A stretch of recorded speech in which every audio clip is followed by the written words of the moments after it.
This is an RNZ podcast. Hello and welcome to this episode of Your Money with me, Mary Holm. Thanks for taking just a few minutes to listen in while Jessie Mulligan and I talk through some useful ideas about how to make your money work better for you.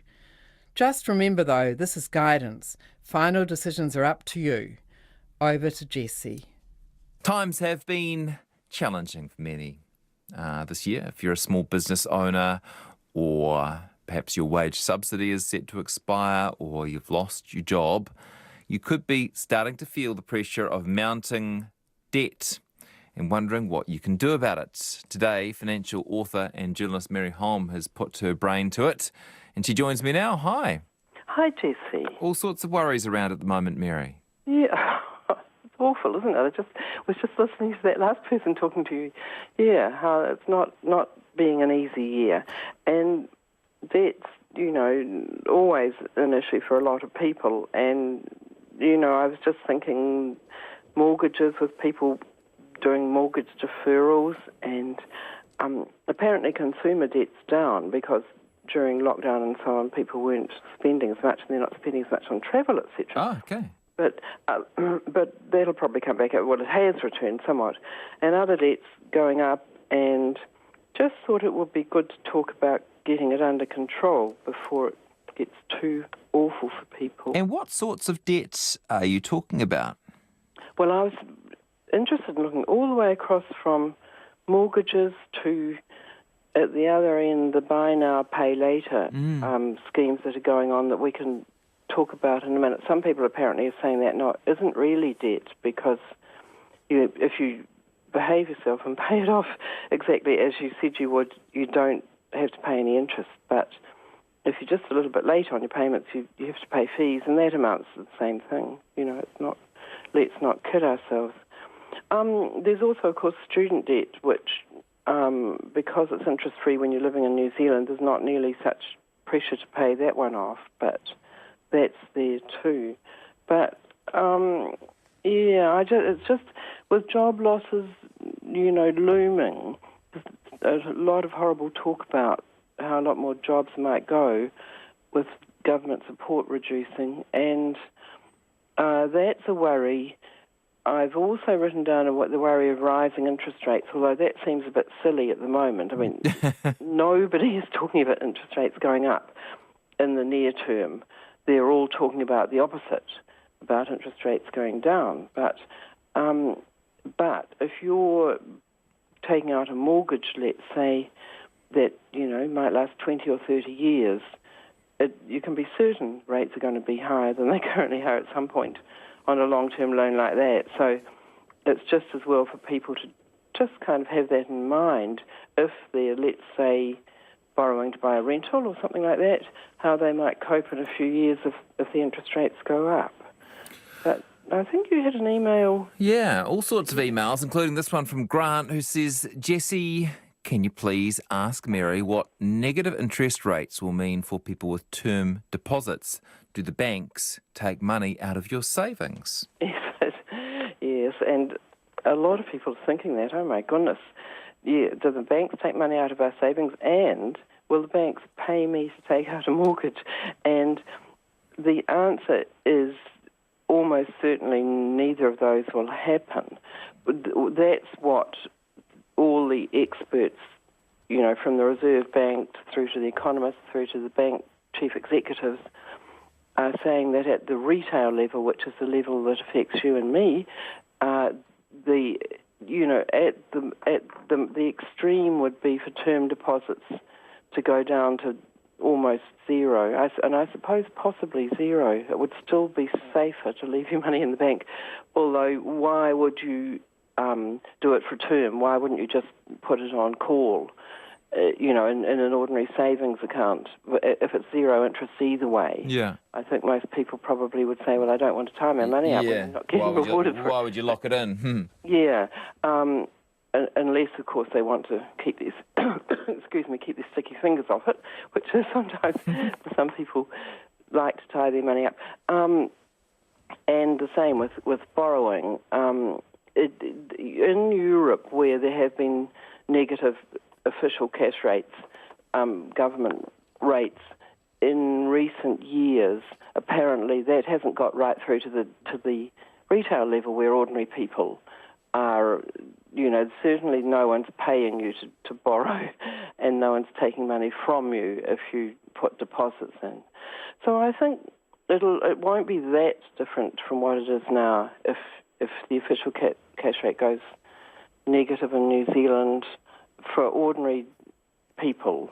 Yeah, it doesn't seem to creep into the retail aspect of banking, does it?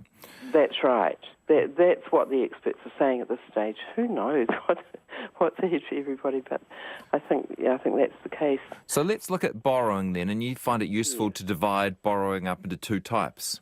Yes. Borrowing to buy things that are likely to grow in value is awfully different from borrowing to buy everything else. And the obvious example of something likely to grow in value is property. Usually it does. And so people borrow to buy rental properties or just to buy their own home, of course.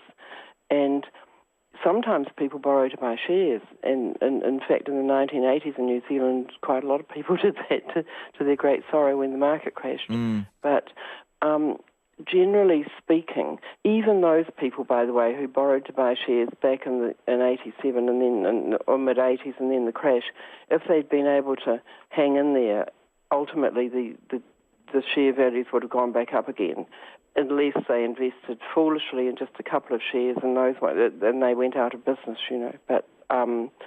But generally speaking, borrowing to buy a property is a smart move because usually you get growth on the money you've put in as well as the money that the bank has put in, and so I think that's why rental properties often work really well.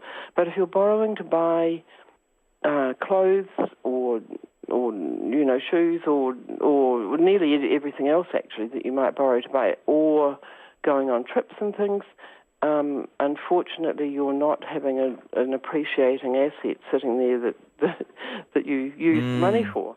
So it's not nearly as clever to do that. So I don't know, Jesse, when you talk to people, they're one personality or another, it seems. They either don't mind running up debt or they do. And I do. Yeah. So I don't really get it. I have trouble getting my head around people who seem to quite happily run up debt to buy clothes and things. What about you? Are you? Good question, yeah. I am definitely more comfortable once it's all paid off and feel a bit uncomfortable until it is. That's a good discomfort, really, I think, probably. But, yeah. I don't know. We're probably missing out, though. Look, that's the absolute counter-argument. If you are borrowing to buy, I keep coming back to clothes, but let's just say clothes, then you get to wear them now instead of waiting. That instant gratification is something that some people get a huge buzz out of. But clothes are a really interesting example because I think quite often people buy clothes and then a month or so later perhaps wish they hadn't.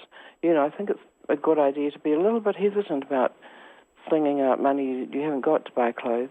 But anyway, moving on, I'm a bit worried about people deferring payments on mortgages and so on. We've talked about that before. Yeah. But in the current hard times, if you really are, if your income's gone down, if you've lost your job or your income's gone down, then you might have to defer your payments on your mortgage, which means it's not a mortgage holiday. It means you make your payment later on, but you will in the end pay more interest.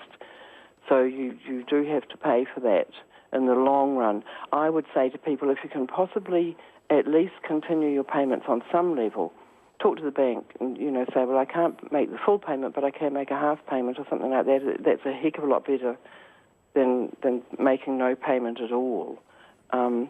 If you've got quite a lot of debt, say credit card debt or car loans or something, anything that's got a higher interest than a mortgage, and you're not paying it off each month, Well, credit cards are fine if you pay them off in full every month, but if you've run up debt, and there are people out there with debt of over $100,000 that they've run up, it's horrific, really.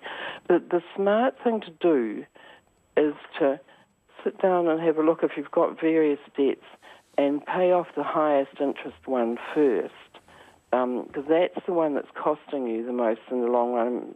It's really the credit card debt's just an absolute killer for people. Ruins their chances of having a decent retirement, for example, or even perhaps some nice trips and things in the meantime. Yeah. Having said that, sometimes some people say, look, I've got 3 or 4 debts, and one of them's not the highest interest, but it's quite small, and it would be psychologically good for me to get rid of that one. I say, yeah, okay, fair enough. But generally speaking, try and get rid of the highest interest ones first, and a good way to do that is to set up automatic payments into, every week or every month out of your bank account to whoever you owe the money to, and please add more to that whenever you can, extra payments off the debt whenever you can. But even if you just set up, $50 a week or something like that, it's still at least heading you in the right direction there. For sure. Yeah. Another possibility is for some people to do what they call consolidating your loans. If you've got a mortgage, you can quite often go to the bank and say, look, I've also got this credit card debt I'm not paying off. Can I instead add it to my mortgage? And then you're paying a much lower interest rate on it, which makes a big difference in the long run. You've still got to try and pay off that extra fast. Don't let it sit in the mortgage for years and years and years. But quite often that is a good way of getting things a bit under control and getting the interest rates down. So, yeah. And what about those buy now, pay later schemes? Yes, well, they've apparently become much more popular just in quite recent times, and I think particularly when people are buying online. And one of the problems with them is that the people who are saying, yes, Jessie, you can buy under this buy now, pay later, they don't always check your credit rating, and they don't check whether you're in a strong position to be able to pay the money back, which other types of lenders legally these days have to do that, but these buy now, pay later people don't. And so don't think just because they're letting you do it that it must all be okay. It's kind of a trap. I mean, I'd far rather see people saving up the money first and then buying the garment or whatever it is, the electronic goods or whatever. And another advantage of that is it does give you, a couple of weeks to think about whether you really want that thing anyway. So, yeah. There'll be people listening who have debt at the moment, maybe have a loan and know they're not keeping up. What's your best advice to them? Yeah, look, please go and talk to the lender. I know whenever I say that, people, I don't want to go and talk to them. I've got behind them a debt and I don't want to have anything to do with them. But it can make such a difference. If you go to the bank or whoever it is that you owe money to and say, look, I'm struggling, can we set up some kind of a payment plan where I might make smaller payments than we originally agreed to, or something like that, quite often that'll be accepted, and then you can relax and know you've got things under control. It's when people just don't pay and don't talk to the lender, that's when you get foreclosures on houses and all sorts of awful stuff happening because if it's a mortgage. But even in other situations, your credit rating gets ruined so you can't borrow ever again and all of that. But if you do get in touch with the lender, if you don't want to ring them up, maybe email them, but just talk to them. Just open the door and say, look, I'm worried about this. And just telling them you're worried signals to them that you're not just swanning around and couldn't give a stuff about it, you know. And I think often changes their attitude and helps you to work out a way to solve the problem. Let you sleep at night again, I think. Have you got time to help Nick out? He's emailed through and he says that he lent a substantial amount to a friend at no interest and it's about to be paid back. So that's sort of a debt-related question, but he wants to know how he should show this on his annual tax form without it being classed as income. That's a tricky one. Yeah, well, I would say, look, I'm not an inland revenue expert, but I'm very confident he doesn't have to put it on his tax return. He's lent money to someone at no interest. If there were interest payments, that would be income, but there's no income. So it doesn't need to go on your tax return. I'm sure that's right. So I think he should just relax. He's not going to get in trouble. Kind person to have lent to a friend at no interest, and yeah. Any final thoughts on debt then, Mary? Please try and get it down. If it's a mortgage, that's a whole lot different thing. But try and get the other debt down, because I can't believe that anyone's sort of blasé enough for it not to affect their whole emotional well-being and their mental health, for that matter. So, sit down tonight and make a plan, and get in touch with the lenders if you need to make a new plan, but do something about it. Don't let it hang over you. Too horrible.